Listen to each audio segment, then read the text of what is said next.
As Michigan gears up for the new school year, issues like safety, mental health, and affordability are concerns for many families. Local 3's Tor Thorne joins us in the studio to tell us what the governor had to say during her trip to the UP last week.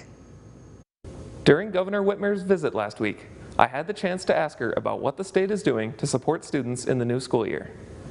The governor says a major focus in the state's new budget is to provide funding directly to school districts to come back strong after COVID.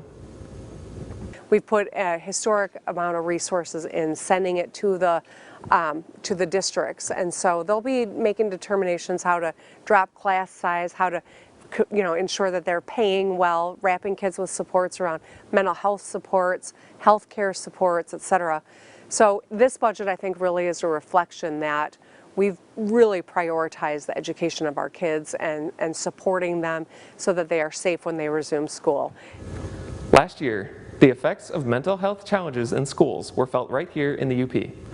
The governor says part of what the state can do in addressing these issues is making sure schools can hire a full and quality staff to support students inside and outside the classroom. In our schools, whether it's tripling the number of literacy coaches, just so that kids can have the individualized attention that they need. School-based health clinics, which we are funding 100 of them across the state in the most recent budget that I designed.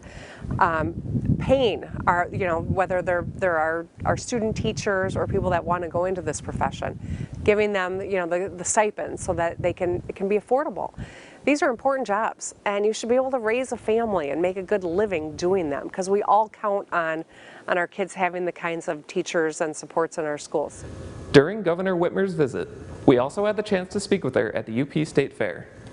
With finances also at the front of mind for many parents, the governor says she's pushing for programs like a temporary holiday on taxes on school supplies to provide some relief to Michigan families.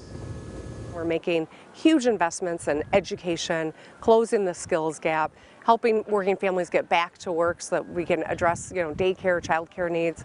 But as we think about what does the future look like in Michigan, this is an important moment. The inflation's hurting people, and so I've proposed a number of ways to get some of that money back in people's pockets, whether it is a holiday on the sales tax on gas, or it is a holiday on sales tax on back to school goods, whether it's technology, clothing, or supplies. And also I've proposed that we eliminate the retirement tax. These are all important ways we can give people relief. Reporting in the studio, Tor Thorne, Local 3 News.